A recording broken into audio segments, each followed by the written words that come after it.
Hey, everybody, and welcome to the Masks Off podcast, the only podcast on the internet featuring everyone here today. Today we've got Alex, we've got Arlo, we've got Camden, we've got Dallin, we've got Marshall, we've got me, Kaleb, and our very special guest this week is Paddlehead Pablo. Pablo, go ahead and tell everyone about you. Hi, I am Pablo, the Paddlehead, and I just play games on my Twitch /Paddlehead Pablo, and I watch anime. But I'm not weeb, I swear. And yeah, that's that. That is fucking liar. That's cap. That's just how it is. Well, cool. How's everyone been since the last podcast? We took a week off, mostly on accident, but I'm going to say it's because last week I celebrated my 21st birthday while in quarantine. That was fun.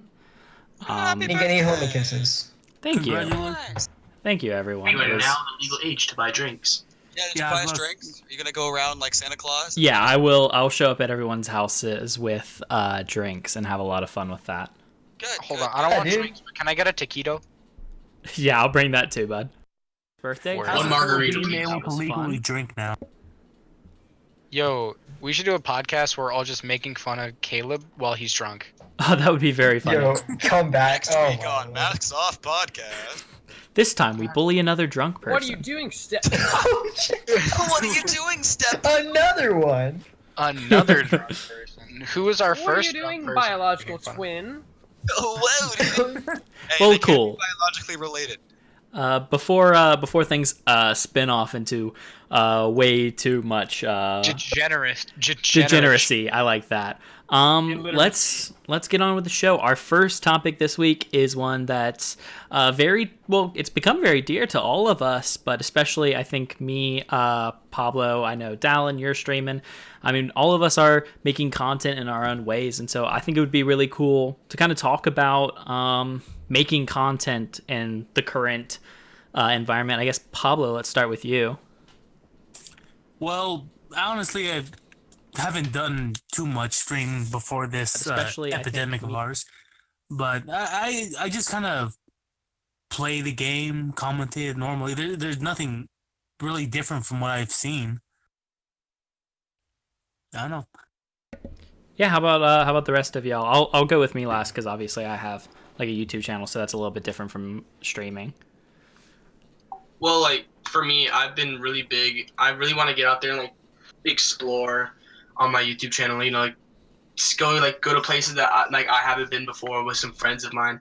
And since current epidemic Black Plague Part 2 is happening, I'm really restricted into just sitting in a cubby hole talking with y'all, and I don't mind that. But it's just kind of like bummy knowing that we really cannot go outside for long periods of time.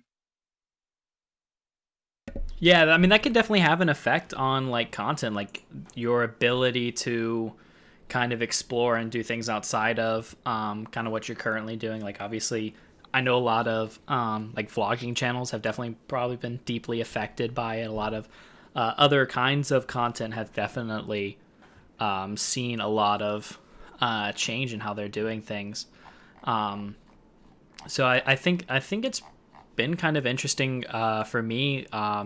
Obviously, I have a YouTube channel, The Up Gamers, and fortunately for us, we went into this kind of expecting to at some point get behind for some reason. All four of us are students, and so we were like, okay, well, we need to be careful, to have a backlog in case all of this became a problem with school. And then turns out we have an epidemic, we're a pandemic at this point, and so we were fortunate enough to have a lot of back catalog, but we are very quickly burning through all of that, and that's kind of become a point of stress for us because we are used to recording in the same location, but we don't all live together. So it's become kind of this weird trying to figure out new ways to do things. My thing with that was because, like, again, since the Up Gamers is like a group of 4 people, it's gonna be ridiculous trying to get you all together. Are you guys like Discord calling, or are you guys gonna continue? Yeah, so I mean, we're kind of going back and forth between the two. Like, obviously, we still are burning through our back catalog, but we've already transitioned to recording some of the series we were working on through Discord. And Connor, one of the upgamers, lives somewhere else, so we've already had to do some gameplay over Discord, but it's kind of become our new norm, which necessitates some changes for us. I wanted to ask, like, what kind of games do you guys usually play for your YouTube channel? And Well, content? I'm so glad you asked, Pablo. Yeah, we play all kinds of games. We've actually got 4 series running at a time. We have 3 2-man series and 1 series that's all 4 of us. And so right now our current rotation is Celeste, WWE 2K20, Danganronpa, which is my personal favorite series we've got going right now. And we're playing this game called Giraffe Town, if you've ever heard of that. It's the most surreal weirdness I've ever played. I heard the game is like an acid trip. Yeah, it is a bit of an acid trip. But we committed before we started to a daily upload schedule. And so that means we kind of have to stay ahead of the curve in terms of our recording, because we also obviously have to edit and get it put up. So yeah, I mean it's the most fun I've ever had with, I think, a single project, but it's definitely even as a very small channel, like just starting out, we definitely feel a little bit of crunch because of what's going on. It's been a weird thing to deal with from the jump, essentially. I don't know. I mean, as somebody who hasn't streamed or like done anything on YouTube before this, if that makes any sense, I've tried to like maintain my I'm trying to think of ways to like start streaming or like what I should go into.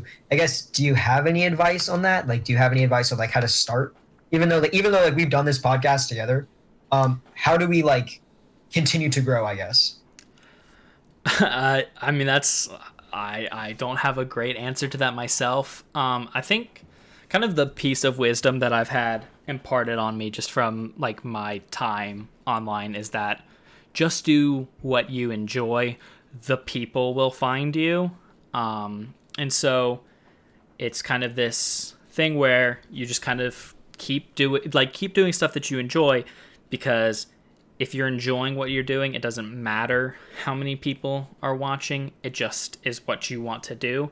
And then when the people come along, you're still doing what you love. So you're not like beholden to the people, but they are there to see you do what you love. And so, that's kind of the approach that all of us have taken. Obviously, we are kind of doing the, posting our stuff everywhere. My Twitter is probably half advertisements for my YouTube channel. We're, going around talking and telling our friends about it. And I think that's kind of the best place to start, is with your friends, and say, we are, doing what we love and we want you to enjoy it. And so just kind of taking that approach to it. Yeah, I kind of agree with what Caleb said. Sorry, I forgot your name. But no, yeah, like honestly, I never really thought about streaming beforehand until my friends like, oh yeah, we would love to see you play this game. Like my first game I ever streamed was Doki Doki Literature Club. Good one. That's a good one. It's really good. And considering with my work, I work I used to work 16 hours a day, so I really was like under a rock most of the time, so I had no idea what the plot was. So a lot of these games I'm currently playing on my Twitch /Paddlehead is a lot of people already a lot of people have played this game already, and they already know, they already got spoiled by it. But I haven't. I've been lucky enough to where I have no idea what's happening in Danganronpa, which I was really hyped when I heard you were playing that, Caleb. Like, oh crap, he's playing it too. It's hype. But yeah, I really like it. I love the plot twist, not knowing what's happening. That's what I really like about it. Yeah, and it's been really fun for me because I'm going in blind, but Kyle, one of my partner, knows what's going on. And so it's kind of this dichotomy of I'm experiencing from the first time, and he knows how much it's going to hurt me in a few minutes. But I think the cool, like, especially the cool thing that we're doing right now is because we have all of these different games going on at the same time, you get this variety of styles. Like my Danganronpa series is very like serious and very like we get to talk about the game, like we are focused on the game, whereas like my Celeste series is more us kind of joking and shooting the shit while playing. I mean, a very fun game, but not a very like deep game. So I think also finding variety in your content is also a good way to grow. Since you asked, Camden. Okay, so this is actually a really good question. I think, why the hell did I just ego boost myself in the middle of a sentence? Anyways, so like, what kind of games do you think, in your opinion, are the best games to start off with? Because I think story games like Doki Doki are really good games to start off start if a person's like streaming, because you're going in blind and it's like games that tell a story, so like you can just see people's reactions and stuff. When like I don't find watching people like play shooters and stuff interesting, because like I guess it feels like the same thing. So like, what do you think? Because like you started with Draft Down, so what would you think would be like a good move as a new streamer? It's kind of hard to say. Like I said, I think the most important thing is that it's something you enjoy. Because like you said, like some people are going to prefer watching high level shooter play, and if that's what you are good at and that's what you enjoy doing, then that's the content that you should be making. You know, but if you're more comedy focused, play a game that facilitates you making the kind of jokes that you want to be making. Or if you're like me and you like to do a bunch of stuff, create a format that allows you to do a bunch of stuff. Because like having a 4-person channel, we are all very different people. Like Kyle is very kind of serious and loves his like numbers type stuff and loves strategy. Connor is very goofy and likes that sort of stuff, but he's really talented at platformers. Keelan is I don't even know how to describe Keelan, but he's really funny, and he's also really competitive, and so our goal is to kind of facilitate that. And I'm a bit of everything, I guess. I enjoy doing everything, especially with other people. So it's kind of this great opportunity for me, because that's my style, to bounce things off of other people. I wouldn't be good as a solo content creator around video games, because I don't thrive in that kind of environment. But I've allowed myself a format where hopefully I can perform well with that. So I think that's kind of probably the best thing to go. Like for you, Camden, I would say maybe starting out, do Smash content if that's what you want to do, because that's something that you have a lot of focus on and something that you are very knowledgeable about, if that's what you want to do. But you know, if you wanted to play Doki Doki Literature Club because it's a fun story, then play that. Like, I wouldn't say limit yourself to one thing if that's not the only thing that you want to do. Most definitely. Yeah, also kind of answering Camden's thing too, like how Caleb said, yeah, you just really just play what you want. If you do better with a co-host, it's always fun to do. And if you think it'd be better, like showing, like how some people like watching the technical prowess of the FPS, all reaction timing. He got that shot. He was only there. Impressive. They can watch that. You can just play what you want. People will eventually come. You will have your own little genre of sorts. Like, oh, if I want to watch, if I'm watching this guy because of this, they don't really. And then again, it's always hard to try to branch out, try to find more different things to play after you're known as playing certain types of games. So I don't know. I don't know where I'm going with this. Well, no, you're correct. Yeah. Alex, did you? Oh yeah, I was just saying I don't make content myself, but I'm just I opened up Twitch just to see like, oh, what is the most common things people are watching, and I mean, besides obviously everyone trying to bot for Valorant, I mean, the most popular thing is like just chatting. Like you could pretty much live stream anything and anyone's gonna watch it. Hell, one of the top ones right now is ASMR. Wait, what? Wait a second. On Twitch, Wait a I second. swear it's. Well, let me find it. Yeah, it has 10.8K viewers right now. Is ASMR. Yo, what? Hey, ASMR is some I good mean, ass hey, content. ASMR can be good. That's true. That's all I have to say. So what do you think is the most overdone, like overdid content for streaming? Are you asking me? Yeah, you and Pablo. I would say the most overdone content is bad content. And I say that not in like a mean way, but I think one of the things that people I would say one of the big problems when everyone can make content is that everyone's just making content to make content, not to show off what they want to do or what they want to be, as opposed and instead they're trying to do what's popular and what's going to get them views. And if that's all that matters to you, then go for it. But I don't necessarily know if you're going to get great content through doing that. And obviously, I'm speaking from a person whose channel has less than 100 subscribers. But at the end of the day, I can go back and watch my own videos and say, wow, I really had fun doing this. Whereas I think a lot of people who are just streaming Fortnite to stream Fortnite because it was the popular thing, they weren't, they might not be able to say the same.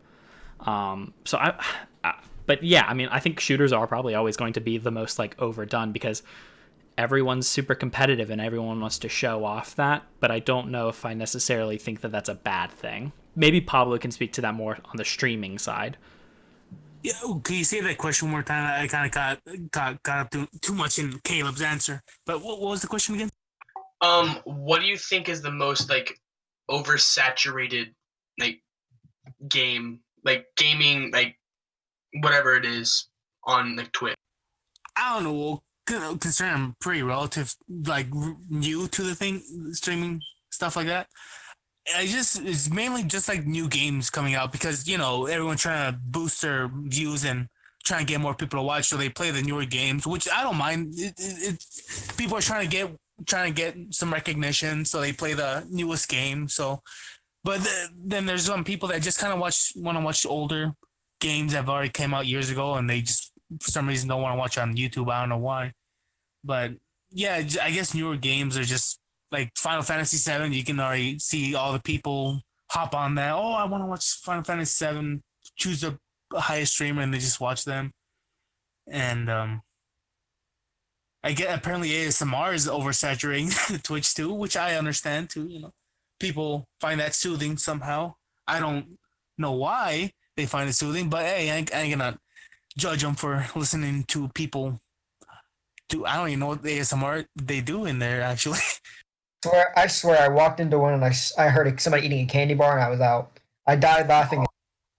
No, you know what I really don't like? Have you heard of mukbang? It's basically people eating really loud, like with their mouth on. Yeah. Chewing Nails on the people like chalkboard. that so nails on the much. chalkboard. Yeah, that's the kind of stuff I can never get behind. Like that just makes me uncomfortable. Yeah, it makes me kind of sick to stomach. But all right, yeah. Dallin, you wanted to ask something though? Well, like I would say like maybe like I would agree with Caleb. Like shooters are kind of like oversaturated, but like what about like MOBAs? I feel like MOBAs are a little overdone on.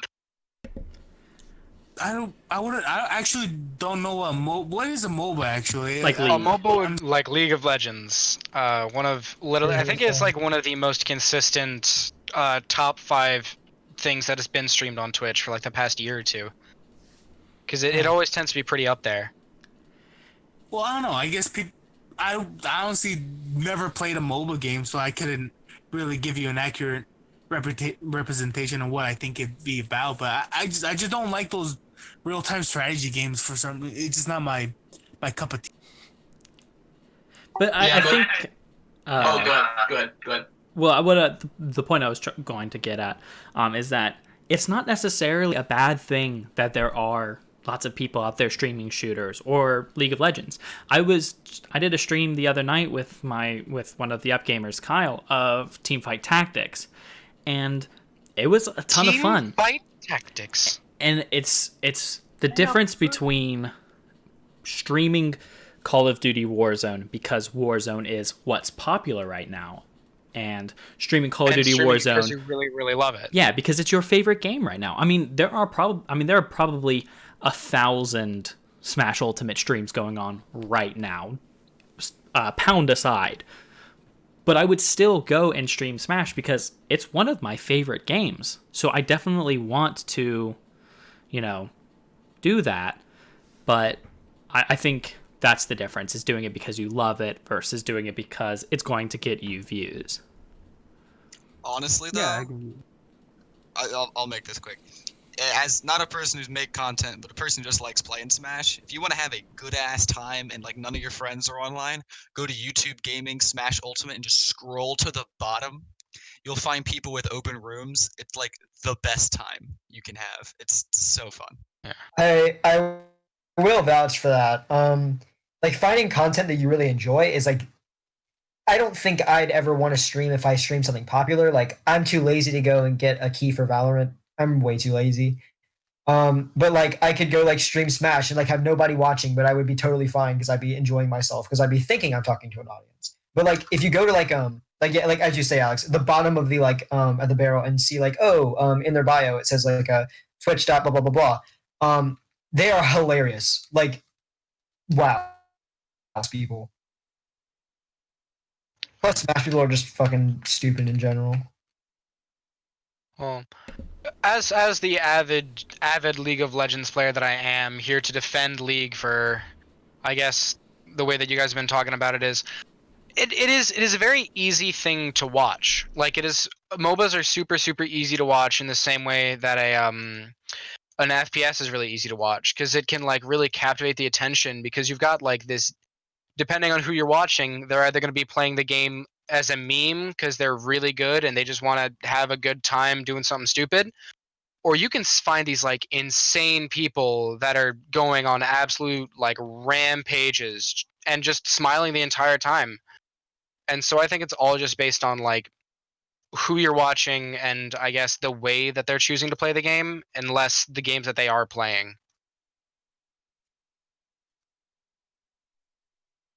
Yeah, I mean, and the other side of it is, I mean, we're kind of doing an oversaturated market right now. I mean, everyone and their sibling has a podcast, but the thing that makes podcasts take off is the passion for the podcast and making content that people want to see. I mean, hopefully people will want to watch this because maybe they like one of us, or maybe we're talking about things that are interesting, or maybe we're funny. And I mean, that only comes through I hope that only comes through practice and, uploading whenever fits, trying to keep a consistent schedule and uploading, fairly consistently. And I think that's really important in terms of making content, is that you can enter an oversaturated market. I mean, people thought that, gaming in general was an oversaturated market on YouTube. But, I mean, there are gaming-centric channels coming through all the time. I mean, Scott the Woz has become big in the past year. Alpharad's channel has doubled in size in 1 year. Little Z has been making big, movement. So it's not like, there is no market for new stuff in an oversaturated market, because people are always going to want something that is fresh and that is fun and that the people who are making it sound like they're enjoying it. Real fast, can we talk about how like Little Z has almost like died 4 times in his video? Like, I swear, I go to his channel and I literally see like, I lose once in Smash and I like wax my stomach. I lose in Smash. I cosplay in like a really, I don't know. I swear that man is like, power to him, but I really hope he doesn't die from this whole entire thing, because the stuff he's doing is pretty dangerous. But he's having, I mean, if you watch the videos, he's having the time of his life, and that's what people want to see. Because you could be the worst Smash player in the history of Smash, but if your content is fun, people are still going to watch it because it's fun. I mean, it's not like, I mean, people watch like ESAM not just because he's one of the best players, but because he's pretty fun to watch. He's funny. He has good content, and that's why people watch it. I mean, and there is the draw because he is, but that's not the thing that keeps people coming back, especially, if they're boring to watch. Oh yeah. Honestly, I gotta give props to Lil Z with coming up so many cool little challenges and stuff. It's actually really funny. Yeah, that man is something else, and I do love watching his videos. So I think that's a good indicator of kind of what I was talking about. But yeah, I mean, this is kind of the prime time to be making content because you have a captive audience essentially. So thank you to everyone who's watching right now. Yeah, I was gonna say something real fast. Hold on.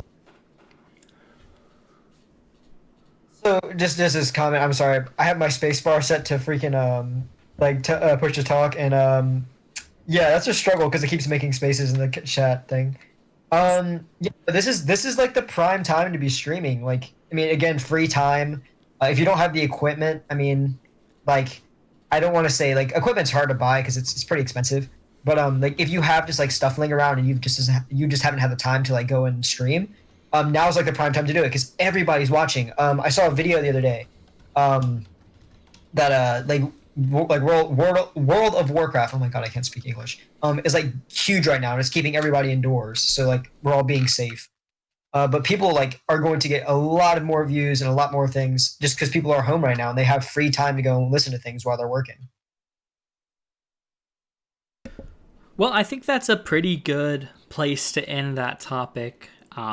If anyone who's watching wants any more opinions based off of what we were talking about, then absolutely let us know. But it looks like Fry _ wants to know if we've talked about the console wars yet, which we haven't. And I do think that is an incredible topic to talk about right now because PS5 and Xbox Series X have both had pretty big reveals in terms of what they're going to do and how they stack up to each other.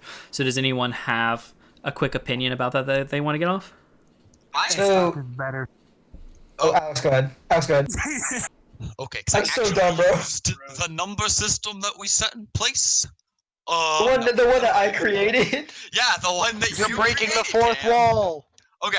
Anyway, so Audience shouldn't know. I'm big on the whole philosophy of, hey, our consoles are pretty much almost at the point to where specs aren't gonna matter. It's not a matter of specs, it's a matter of those goddamn controllers that PlayStation uses. That's exactly what I was about to bring up. They are fucking gross.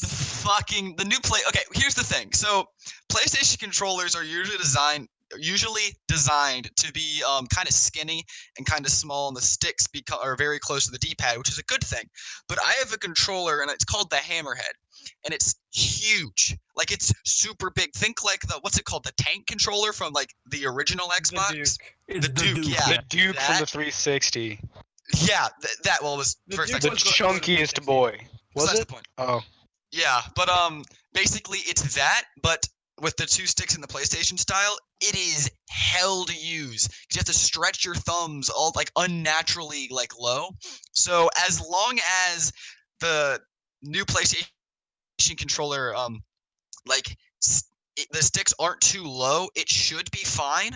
But I still have questions on why they redesigned their controller. They were running good with the DualShock 4. They really didn't need to do much to it. DualShock was okay, but Xbox controllers are just so comfortable, man. Agreed. I literally could not use a PS4 controller for my life.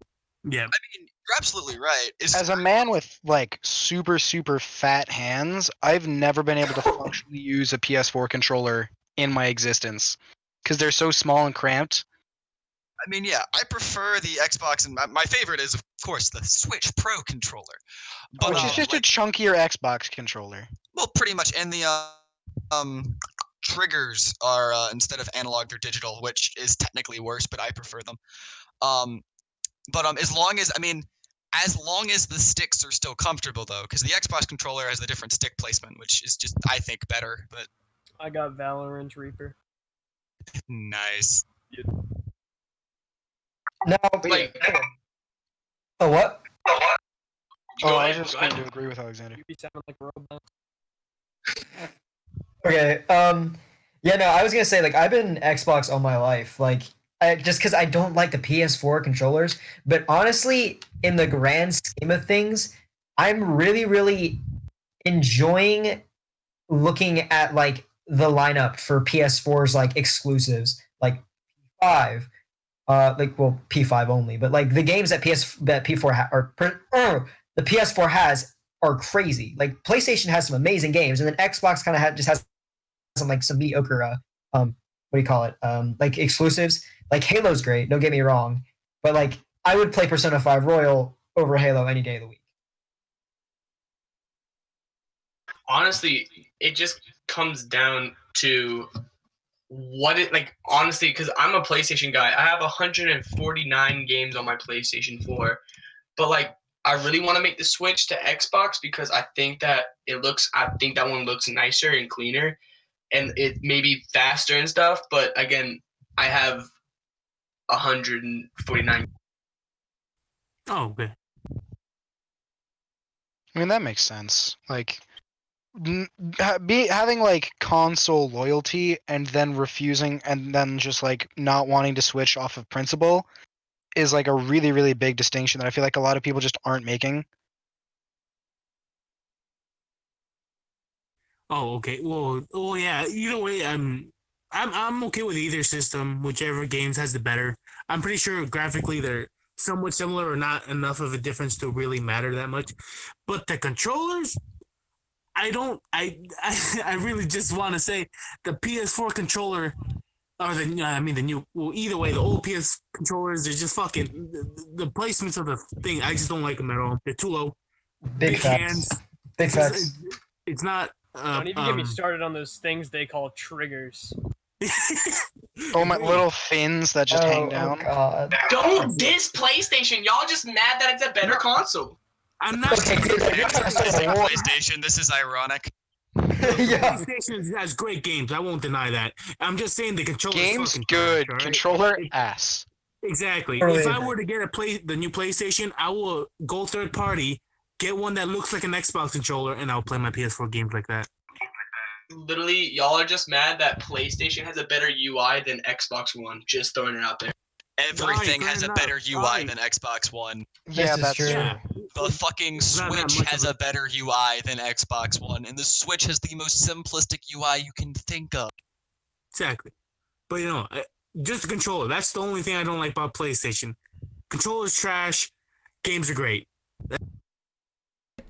So the main reason I actually brought this whole thing up was because obviously the specs came out for all of the different consoles, or for the two different consoles rather, and they almost beat for beat match each other. I think the consensus is that the Xbox is the slightly more powerful machine, but do you think Looks like a PC. do y'all think that power is going to equate to a better library this time around? Because whether anyone wants to admit it or not, the PS4 was dominant this generation in a lot of ways, and probably the biggest way, because of its library. And obviously there are good games on Xbox. I'm not going to go through the list, but the reason the PS4 was so dominant was because it seemed to have all of the big AAA exclusives. So do y'all think that that's going to continue to be the trend? Do y'all think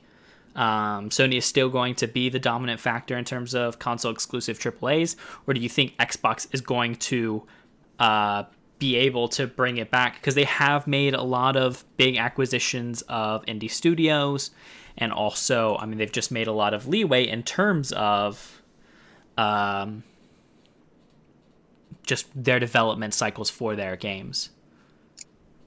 I gotta say it. PlayStation is staying on top, and here's why. As much as Microsoft can claim indie studios, as much as they can have Halo, they really only have the one exclusive, and it's Halo. Everything else has gone to PC. Hell, Halo's gone to PC at this point. They've pretty much started their transition out of the console market. It's almost smelling like Sega. They're failing in Japan, and in my point of view, brand loyalty is going to be what saves either of these two brands, and Xbox is just tanking over there. There's no amount of we are better hardware that's going to either A, beat out PC as the best hardware, or B, beat out a better games library. Because that's really the only reason to buy a PlayStation over a PC right now is Persona 5 and Final Fantasy 7 Remake, or Last of Us. Yeah, that's PlayStation exclusive. But yeah, it's you're gonna have to get a really good exclusive, like third party, either JRPG or something big, to get people to start buying like Xbox exclusive stuff again. Moving on to that a bit, I, as a person who's played Xbox for like so many years, I really like the look of the Xbox in this one. I love the approach they went for. It looks like a PC, and the specs for the Xbox and the PS5 are correct. Like they are like neck and neck pretty much. But honestly, as somebody who's been playing it for years, I'm thinking really hard about moving to PS5 because it just makes sense. If that makes any sense, you're going straight from playing like the same games like on Xbox when I could be playing like Persona 5 Royal and like other games that I haven't had the ability to try yet, because the PS5 is also backwards compatible, which I don't believe was possible on PS4. Am I correct? Or I think you're right. yeah, I'm pretty sure Xbox has always been the really big advocate for backwards compatibility. yeah, because like I don't know, like I don't know, how do I say this? There are so many games that were good on my PS3 that I wish I could replay, but I can't on my PS4. If that makes any sense. Cough, cough, P4. Like the only difference really is decimals. That's literally it. Like Xbox has like a decimal place more than PS4. Yeah. Well, yeah. Like I think we already kind of established, it doesn't really matter about graphic quality now. It just really matters what each system what exclusives that each system can provide. And PS4, the PlayStation, like I made, it has more exclusives, much better games that people could get on there only and not on Xbox. Like for example, Final Fantasy 7 and Persona. So if that's what I'm thinking about, probably just getting the PS5, mainly because all the exclusives that Xbox used to have is basically on PC. And let's be honest, the design of the new Xbox is just the PC too, basically. Nothing really new with the design, just a PC. I definitely agree. Left on it. But yeah, so I think PS4 might end up prevailing, and Xbox is probably just gonna stick with their PC. It's honestly way better. They can just stick with that. It's not like they're gonna gain a lot of money on the Xbox, or they're not gonna lose a lot if they just kind of just transfer over to PC, I think. But Definitely. I wouldn't know too much. But like, I think I'm a PlayStation guy. I've been a PlayStation guy since literally PS2. But honestly, I just feel like literally the only difference, if you want to compare Xbox, you really can't. But like, PlayStation has better exclusive, Xbox has better multiplayer games. That's how you like. I feel like you could like distinguish the two of them. And especially, I think the only thing that's gonna probably save PlayStation right now is honestly the design, and if they also available, like if they also like allow more backwards compatibility. Super K-Man Rocks, which is actually one of my partners on the Upgamers, Kyle, made a good point, I think, in the comments about the fact that the price of the PS5 is rumored to be quite a bit higher than the Xbox Series X, and that could have very serious implications. If y'all remember the Xbox 360 PS3 cycle, one of the big reasons Xbox 360 took a huge lead over the PS3 initially was because the Xbox 360 was a solid at least $100 cheaper than the PS3, even though it was it was lower graphically. It was more prone to burnout. Obviously, y'all remember the red ring of death problem That happened too many times. of the Xbox 360 on launch. But the Xbox 360 almost resoundingly won the first 3 quarters of that generation. And then when Sony finally decided to significantly drop the price of the PS3 and made it easier to develop on, then PlayStation came in and started to sweep the market. But I kind of foresee a repeat of that if PlayStation goes into this, especially this time with what is considered the weaker graphically console, but the more expensive console. I mean, do y'all think the same sort of thing could happen again? Yeah. The only reason I would say, oh crap, I just forgot my point. Shit. Should I say my thing then? Yeah, go ahead. What the fuck? Go ahead. Yeah, pricing with consoles is going to be huge, especially with this time where people aren't working or people can't go to work. Sorry. Pricing. I heard what was like the estimated amount that the PS5 was going to. Does anybody remember? I looked it up. 1 second. 470. Dude, what? Yeah. Okay. And the Xbox estimated price was going to be 500. So that puts PS5 $75 or $25 cheaper. So as somebody who is out of work because of Corona, sorry, my bad. Can't say that word apparently. But Say COVID. yeah, oh yeah, true. Crayola virus. Corolla. But yeah, as somebody who now cannot make that or make the money I was making, there is almost no way I'm going to be able to afford the PS5 or the PS5, let alone the Xbox if it's going to cost that much. I mean, I might have to sell my old consoles and stuff, but like that's a lot of money. And with buying games with it, that's going to be ridiculous. Yeah, that's true. I don't know. That's also just kind of how buying new consoles ends up happening. They're always going to be super expensive, which is just unfortunate. Yeah, most definitely. I don't know. It's just part of that. I don't know. One of the really big defining factors that I think might actually win this for the Xbox One X. Well, sorry, not the Xbox One, the Xbox Series X, is the fact that apparently just to try and let people see what kind of games are going to be released on that system, they're going to allow not back, I guess, forwards compatibility. They're going to make a lot of the first kind of wave of Series X games capable to run on the One and the other like different types of the One, to just try and let players see what they're walking into. And I don't know if PlayStation is doing anything like that to try and, I guess, raise popularity or at least boost what people can see what they're doing. Honestly, just wait for the price to drop. That's what I'm gonna do. You get more games. You're not wrong. Which, by the way, that is an awesome move for Xbox to do, to be able to buy the new games on older hardware. The question is that going to be happening to Halo? Ooh. Yeah. Honestly, I'm just kind of curious what, like, you know how Xbox got all those third-party developers and stuff, and a lot of new studios working for them. I just really want to see what they can come up with. How they can do some nice games, new games, because if they do, it might change it, at least from the starting of it. It looks like PS is gonna win, but if Xbox can put some good games onto the console later, then and the lowering of the pricing, Xbox might start catching up to PS4, maybe.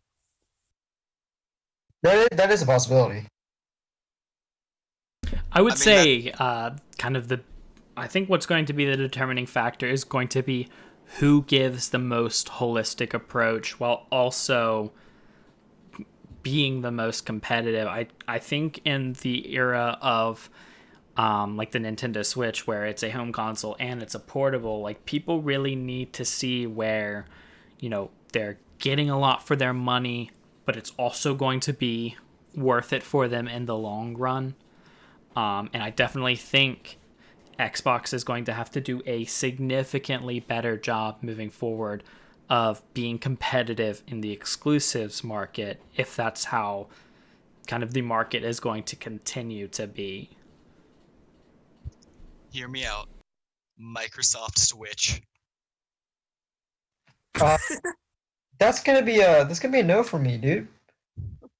It'll be like a giant. You'll be holding a giant brick. It'll be like holding a DS with like Joy Cons inside of it. But think about it, you get Halo on the go. That's automatically 10 times better. 10 out of 10. Call of Duty. The amount of times it would crash would be insane. Don't complain now, but if I said Vita 2 with P5R on it, No, the tunes just changed now, didn't they? Yep, no, most definitely. I can play P4 Golden on my Visa too. Visa? Vita. Vita, I meant Vita, my bad. Or as people say in the streets, El Muerte. Basically, the dead. Wait a second. I was about to say, I don't understand. All right, do you want to move into our next topic? Yeah, absolutely. And I think talking about the ongoing prelude, let's say, to the console wars is a great transition into this. A few days ago, the New York Times posted an article called "Gaming Sales Are Up, but Production is Down." And if anyone wants to read the article, it's actually a really good article. But the reason I brought it up is because that is kind of a huge thing right now. A lot of games are selling gangbusters. I mean, Animal Crossing and Doom Eternal are great examples of this.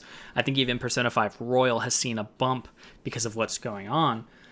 But on the other side of it, a lot of games are getting delayed. We've already seen, I believe it was this week or last week, Last of Us Part 2 has been delayed, I think indefinitely. To an undetermined date, so we don't know about that. Amazon's first game was supposed to come out this spring, but it's been moved to this summer. And even a big update for Final Fantasy XIV was delayed because of what's going on. And I definitely think we are seeing a lot of games get pushed back. So do you think that's going to have a lasting effect on the market? Because, we had this big March with Persona 5 and Animal Crossing and Doom and Final Fantasy Remake. So are we going to see another like that in the summer, perhaps, if we are all set free? Or do you think it's going to have an even more drastic effect? And there's more about this article that I want to talk about in a minute, but I do want to go ahead and talk about what y'all think it is going to be kind of moving forward. My train of thought on this, right? I think once we are all released from this, that people are going to start buying more like digital copies, if that makes any more sense. People like after not seeing physical copies and all that stuff, like you can't go out and buy physical copies like normally. People are going to be like, it's going to be a norm to buy things on digital. I personally buy physical copies of everything because I like having the disc, but I really consider, because I don't want to go out for safety. I've considered buying digital copies, and that means that they can produce less physical copies of games while putting it out on the like eShop or whatever the shop is on PlayStation and then the Xbox store. All those things will like be more convenient for people. It'll be more about conveniency than rather than like making more copies. Yeah, which I mean, digital copies are kind of the way of the future anyway. But the interesting thing with digital copies is, as with physical copies, you can kind of resell your games. You kind of have more autonomy with your games. With digital copies, especially on things that aren't PC, where you don't have access to the file structure of anything, you kind of lose a certain I don't say tangibility, but you kind of lose your ability to like I don't know, do what you want with your game, if that makes sense. Like what was it? The big thing with when PlayStation 4 launched was, oh, you can share your games by handing the disc off. What was it? Was it? Yeah, that happened. So there's definitely an interesting conversation for this. Definitely moving people more towards digital copies, especially as companies start looking more towards game streaming as opposed to actually selling games in a marketplace. I 100% agree with that. I mean, I don't know. It's going to be more about what is? God, I can't speak. Convenience. It's going to be more about convenience. People are going to be trying to do like get games like digitally just because it's more convenient. And why would you get a physical copy when it could have Corona on it? You know. That right there is true. This my question is how much convenience are we willing to, or how much convenience are we gonna want before we start giving up? Like I don't know. I want to start saying consumer rights. I want to pull a last episode, but we do not want game streaming marketplaces to be the norm. That And would with be GameStop bad. closing too. So like with GameStop closing, it might just be better for or them being bankrupt. Sorry, I shouldn't say closing. But them kind of going away, it would just be easier to make things digital copies. But like games, like honestly, like for me, I love going out to like GameStop or Best Buy and stuff like this, and just like actually having the copy in my hand. Like Agreed. it's like something special for like to me for that. And like I think the Scott Waz did like something about like an episode of about like that. It's just like it holds like a special place like in your like a person's heart, you know. And especially like no one's gonna want to be streaming like game streaming because like you can already take games on the go with the Switch. You can't really do that with Google Stadia because it's like trashy. So Stadia. That's flop. The greatest console ever made. It's not a console. It's not a console. You don't need a console for Stadia. That's why Dude, it's so you need a good. USB drive. USB drive. All you need is an expensive PC and great So speaking on this kind of potential transition towards a primarily digital market, do y'all think physical games are going to go the way of vinyl in terms of they're a luxury as opposed to the standard medium through which people get their games? Absolutely. Agreed. I totally agree with that. I don't know. I think physicals still have a chance. People really like the physical, at least with the special editions. You know, people are gonna show up for their favorite series. Oh, I wanted the physical. I get this included with it. But just the game itself, I don't know. Maybe you're probably right. The sales of those probably will go down and stick to mainly digital. Like at the end of the day, it's still a win-win for the company. Like digital or physical, the company is still getting the money. But like you're gonna have midnight releases at your home in your bedroom and just slaying on like your bed with your chin on your chest. Like I'd rather be out freezing my little butt off, and like stay out midnight at Best Buy, get like the newest Final Fantasy VII remake, you know, like.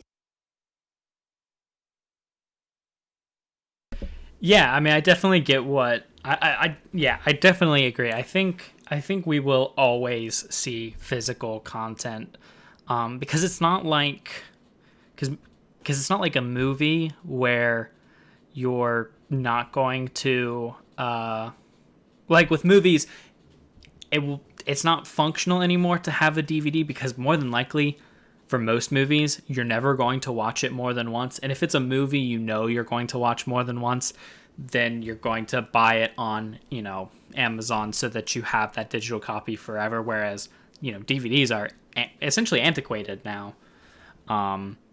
But I definitely see physical content staying around pretty much forever for video games.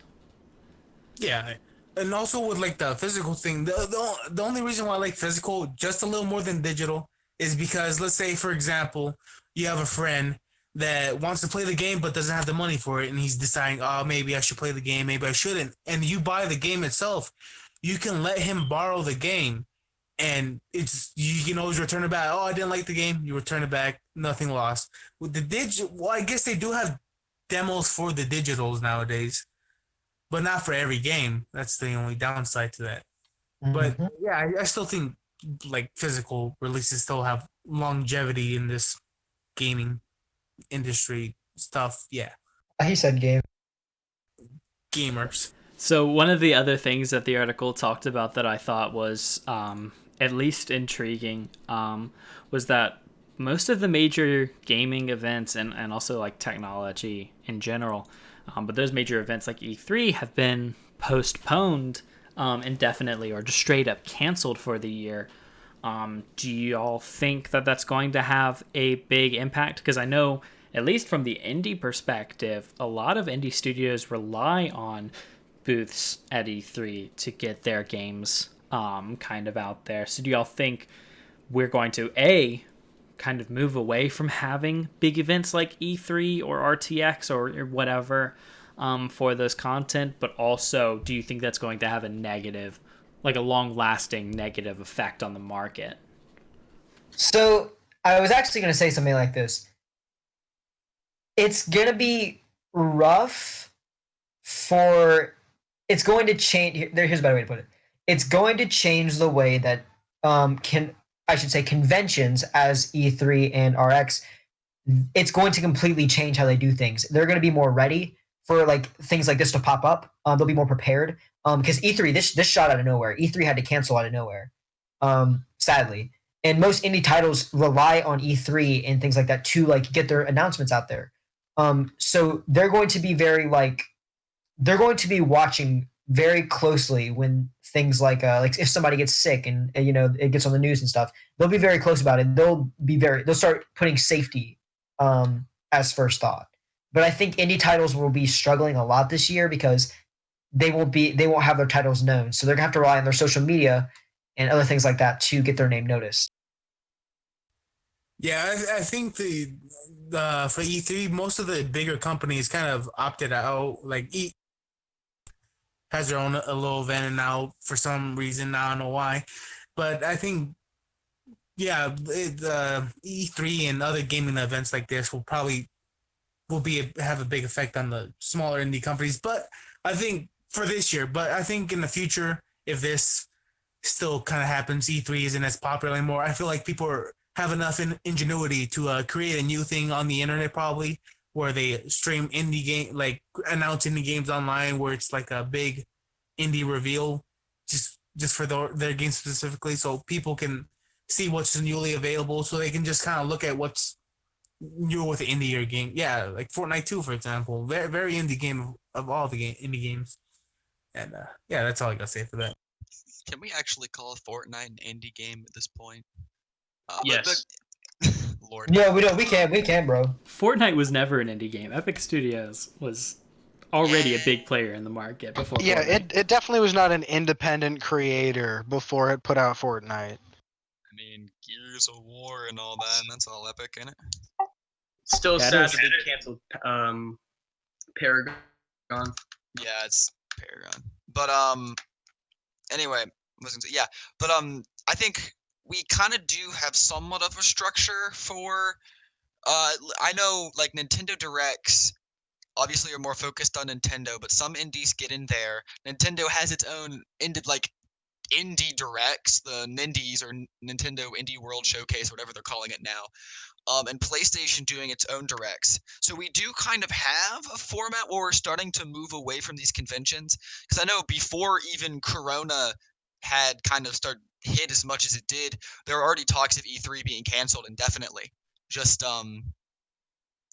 from low attendance and just low sales, low income. A lot of these events are kind of dying anyway, because as we're saying with digital games, gaming's moving extremely digital. So, I mean, I wouldn't be surprised if indie developers found ways to get their news out. I mean, the guys behind Rivals of Aether, they have their Rivals Directs every April 1st, which are always a Dan for it. hell of a time. It's Dan Fernacey. Get the name right. I just said it. I just corrected myself. Dude, Dan Fernacey is a cutie, bro. On God. Damn right. All right. I'll make sure to send him this podcast so you can get the message. Do it. I hope she sees this. She? She. It's a joke. Yeah.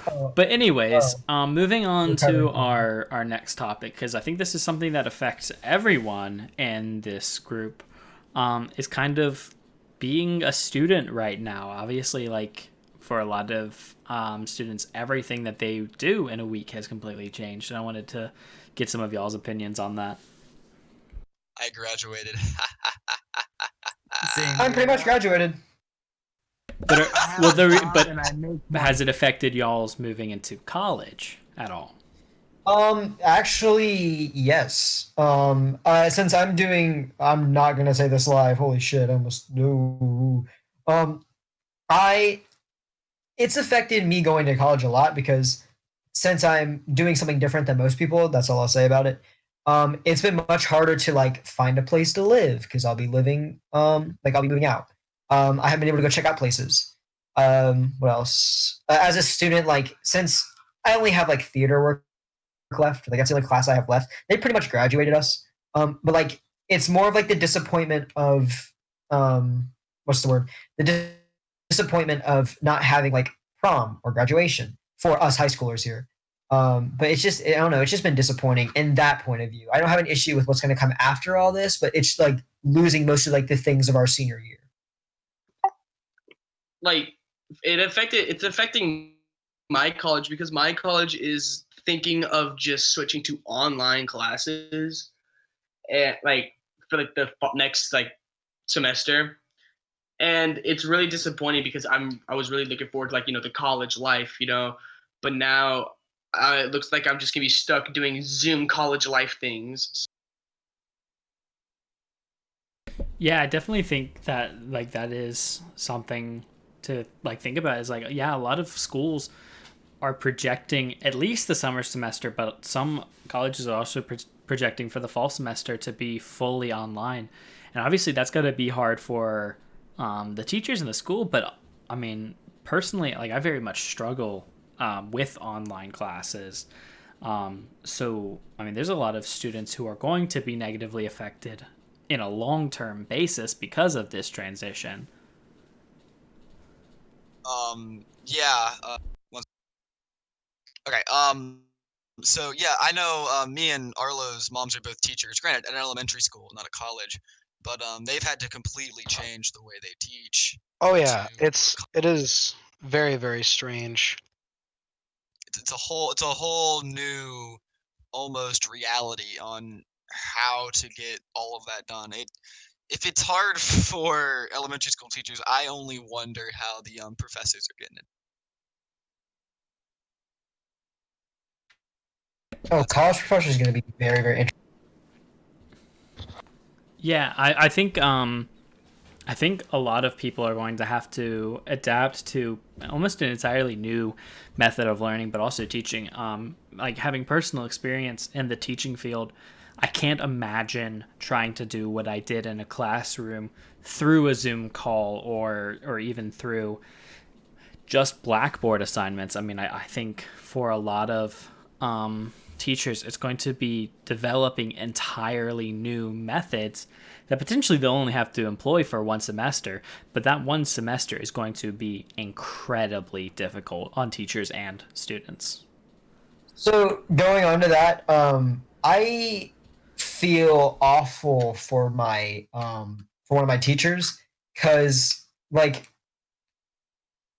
as Zoom meetings, it's kind of weird. Like like you have to work with your time and like hope that they come there. But there's only like 3 students that show up to the class, and like makes me feel bad because like she has to teach. And it's really hard to teach electronically because you can't get everybody's attention that way. And some people just don't learn through electronics. Like they have to have a teacher. Yeah, Zoom raids don't help. Oh God, yeah.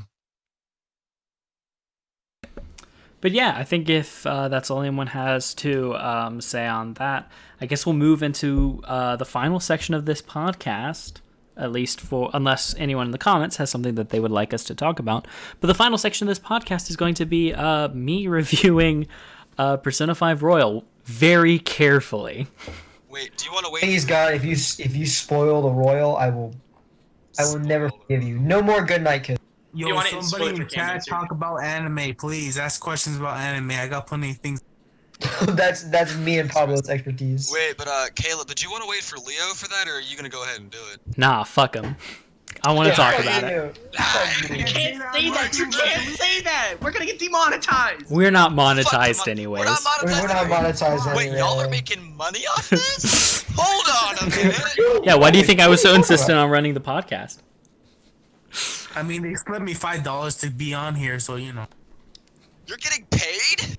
Camden, we have to have a Yeah, talk after Oh, no, this. I don't know what you're talking about, bro. I don't know what you're talking about. And Like, I mean, yeah, he didn't totally pay me $5 and gave me a return. That did not happen at all. Dude, no, I know. I never would pay Pablo in my life. I promise. Yeah, he's too poor to do that anyway, so it's fine. Fuck you, man.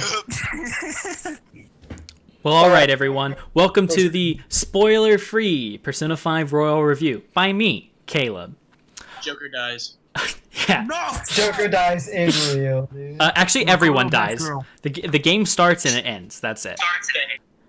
Hey, he's got to start somewhere and then end somewhere, right? That's in the It's chat. It was all a cash grab. It was all a cash grab. Here's the one sentence review. If you love Persona 5 and are okay with playing Persona 5 again, go ahead and buy it. And the reason I say that is because the game is mostly exactly the same.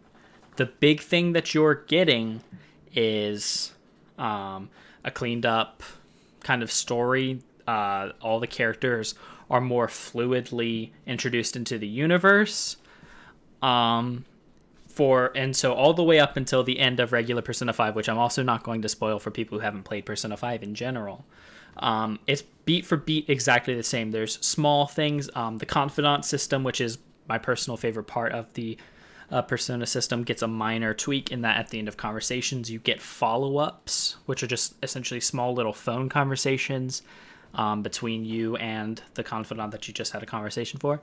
And I think those are absolutely great. It's an incredible touch. Getting Haru's DM.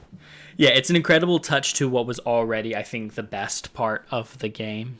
And then on top of that, there's a bunch of new fighting mechanics that have already been introduced that kind of speed things up and make it a little bit more fun. There's new sort of combat elements that you have to look out for, which those are really great.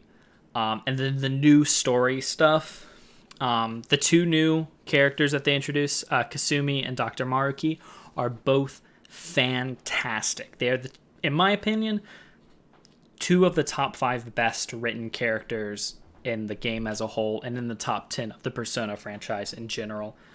Billy Kometz, who voices Dr. Maruki, he's also famous for voicing almost every anime protagonist in Forever. Namely Naofumi from Rising of the Shield Hero, does a fantastic job. I could hear him talk about anything. And guys, I want to be on the Haru is best girl train. I see that Kyle is definitely on the Haru is best girl train. But Kasumi... Well, I am too. Hold on. Kasumi is so great. Her story is fantastic, especially as it relates to the main plot of the story. She's a fantastic inclusion, and everything that comes after the end of Persona 5 and the new royal stuff, it's like, I don't have a single complaint except for I wish it was longer. It is kind of short, but it's jam packed, and you will feel a lot of things while you're playing it. And that's really all I can say. Like I said in the one sentence review, if you love Persona 5 or any of the Persona games in general and want to play Persona 5 again, absolutely do it. Like, it's worth the money to me, and I had just paid $60 for Persona 5. So paying it again for Persona 5 Royal was a no-brainer for me.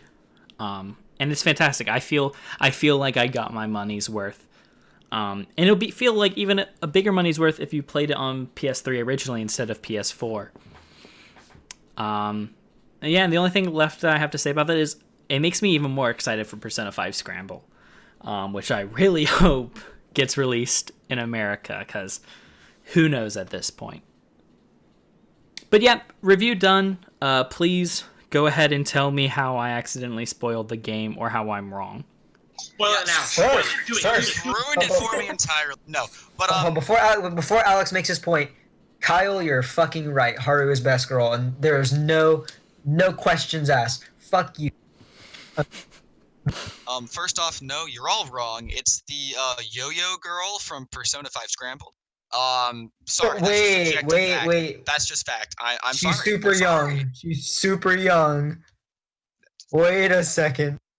Don't ask for She's the a age. robot, so I mean, It's a robot. Shut the fuck up, Camden. Robots don't have ages. She's a robot. I swear, she's 300 years old. It's okay. No, I actually have no clue what her age is. that's what they all say. I'm messing with you. Go ahead. No. But anyway, so Caleb, I guess kind of tying it back to the first podcast. I've never played Persona 5. Should I play Royal over the original? Fuck, I was gonna ask that. I don't see there is no if Persona 5 Royal is an option for you, there's no reason to play Persona 5 cuz it doesn't really change anything from Persona 5. Everything that was in Persona 5 is in Persona 5 Royal. It's just expanded upon in small ways throughout, and then there's more even further past that. So no, I don't. I think if you haven't played Persona 5, you should just play Persona 5 Royal. But I would say the same for Persona 4 Golden or Persona 3. Exactly right. FES. Okay. That was my question. Though, hey, Persona 3 Portable's got some benefits too. Okay. Don't want to discount the better gameplay. I couldn't disagree more, but I get what you're saying. I think that's a discussion for another day. That is definitely a discussion for another day. But yeah, does anyone else have any questions about the game? Yes. So, how do I put this? So right now, I'm gonna ask replayability because that's huge for me in a game. Is replayability because right now I'm replaying Persona 4 Golden to get the golden route. Mm-hmm. So would it be worth my time to go and play Royal, beat it, and is there more that I can do after? If that makes any sense. So you can get the best possible ending on your first playthrough. There is more than one ending. And oh no, they did Persona 4 or no. Oh, here's the thing. Here's the thing I would say, in terms of replayability.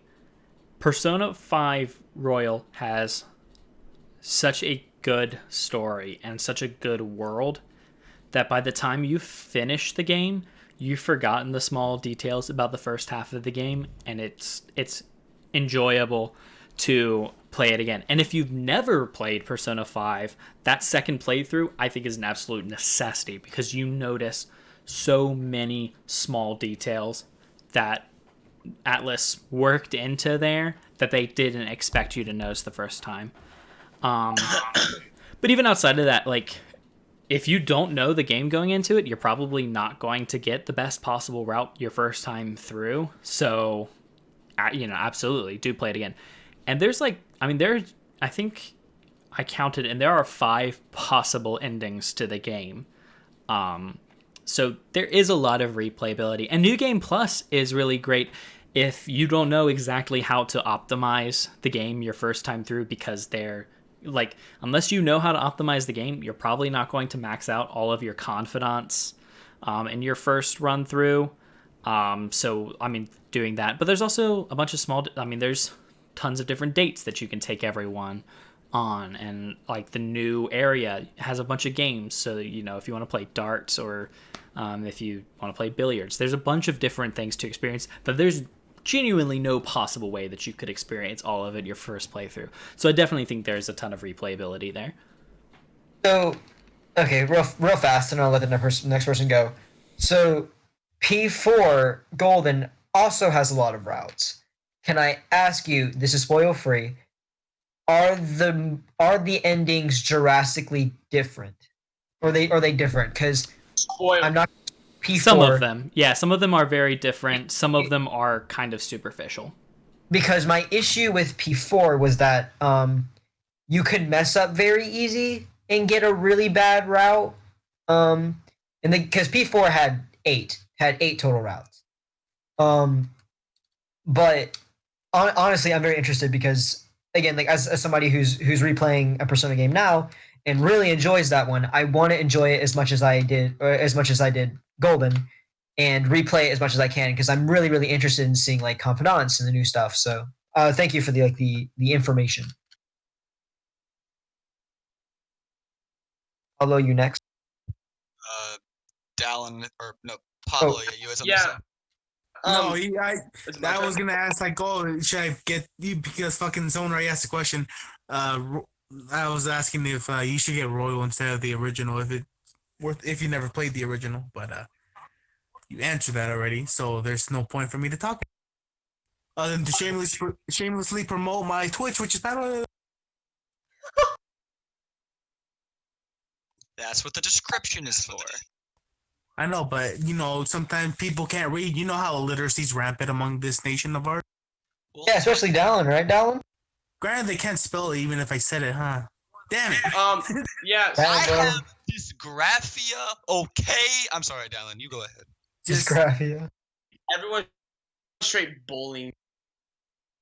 Just stop being Clown of the like that, cast. Just be normal. I was just gonna say about P5R real quick. So I'm notorious for not finishing it. Do you think I'll have? Sorry, you cut out right at the end there. What? So I'm notorious for not finishing P5, right? Do you think that like with this new game and like how it's like being able to be played more now and like there's multiple endings, do you think I'll have the drive to finish it? Like, do you think it's gonna like is the story intriguing? I mean, hey, it is a 150-hour RPG. Like, you do have to have a bit of commitment to finish it. But I will say they've done a lot of things to speed up what could potentially be the more boring parts of the game if that's not what you're interested in. So you do have it can be a little bit faster there. But I don't know, because I'm not an RPG person, and I bought Persona 5 because one of my friends basically she begged me to, and I was like, okay, fine, whatever, it's on sale, I'll play it. And it has it has such a fantastic story that I've played it. Playing Persona 5 Royal is my third time playing it, and I still get emotional at certain story beats. And if you have any kind of heart at all, you will fall in love with pretty much every single cast member, even some of the cast members that you probably shouldn't. I definitely. You also have to be weird to like the game. The weakest part of the game to me is the combat, but the combat is still very fun. Especially for being turn-based combat. It does kind of have this nice rock, paper, scissors mechanic and a lot of different ways that you can approach battles. I can't see a reason why anyone wouldn't feel motivated to beat the game besides the fact that it's long. But the story is really good. I think it's paced really well, especially when you combine and, throw in the confidant system. But yeah, even characters that you're not supposed to super enjoy, like the two Velvet Room attendants, they're kind of annoying, but at the same time I love them very much. I think if you liked, because Dallin, I know you played Fire Emblem Three Houses, they're very similar games, except instead of a strategy RPG, it's a JRPG. Caroline and Justine are amazing. Take it back. Carolyn and Justine are great, but they can be very annoying if you aren't into lollies.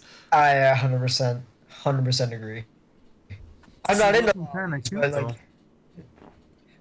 Pablo, don't egg them on. Okay.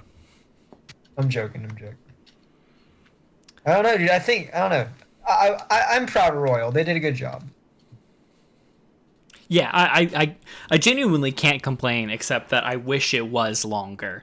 The third semester is, I mean, it's a third, it's a little less than half of the length of the other, of half of Persona 5. So, and it just, it flies through. It's over 100 hours, Caleb. How much more The do third, you no, want? the third semester is only like 40 hours. Nah, I'm joking. I'm just saying, like, the whole game, though, like, No, as a whole package, like, 140 Yeah. hours is plenty long for a game. No, it is. Yeah, it is a long game, but I just love that world so much that I wish I could spend another 200 hours in it. I feel that. And that's what Scramble's for. Yeah, I'm super excited for Scramble. But I think that just about wraps us up on this episode of the Masks Off podcast. Thank you to everyone listening right now while we're live. We do go live every Sunday around 8 o'clock. We're still working on getting things done quickly, but we're always trying to make things a little bit better. But so yeah, generally Sundays around 8 o'clock. We didn't do it last week for my birthday, but we're going to try and keep a very consistent schedule. And thank you to everyone who watches this when it doesn't go live. We try to have it on our YouTube channel immediately after the end of the podcast so that you can watch it anytime you want. And a big thanks to everyone who participated today. We lost Marshall and Arlo about halfway through the podcast, but they were great to have, and they're always great to have. They're here every week generally, and obviously very sad that we didn't have Leo this week. But an even bigger thank you to our special guest this week, Pablo. Thank you so much for joining us this week. Yeah, no problem. I'll be more than interested if you guys allow me to come back on, or if not, well, I understand. No, I'll have you on sometime. No, we'd love to have you on again. You were a great guest. And where online can people find you, Pablo? Well, most of my stuff is just on Twitch. I think my name is Paddlehead. I honestly don't remember, but on Twitter I'm at Paddlehead Pablo. Yeah, way, on Twitch you can find him at Paddlehead Pablo.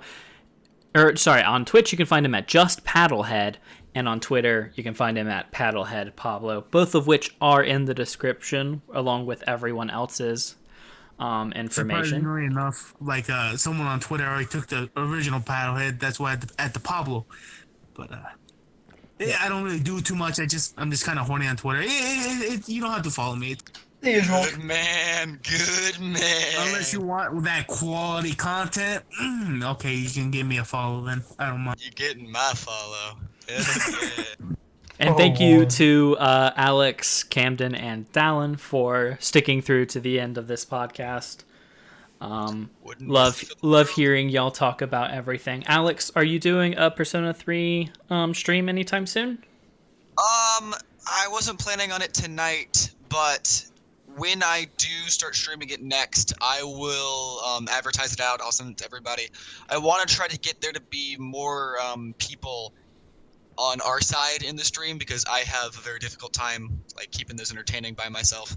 So I don't know. We'll work that out. We'll talk between us, and I'll get that out. If you do want to watch our Persona 3 stream, it will be here on the Masks Off podcast channel, so you can always check there for that. I think that pretty much covers everything. If you want to know where to find any of the members of the podcast, all of our links are down in the description with our names, so you should be able to find us there. And once again, thank you so much to everyone listening to the podcast. We really enjoy doing this, and it's a great thing to do during this time of uncertainty. Yo, can I add something real quick though? Yeah, absolutely. Yeah, I just want to shamelessly promote my Twitch real quick. I'm playing Danganronpa later tonight, so if you want to watch what happens and other hijinks that me and my co-host are talking about, because no one else is gonna die in the game, just that one time, and then that other time, and also the other time. It won't happen anymore. Trust me. Most definitely. You can Whatever come you on, say, Pablo. say hi to chat. I'll say hi. You welcome to our hijinks. Welcome. You can come see me be weird and not weeb, of course. Just hop on. Well, awesome. Pablo are like sharing spirit.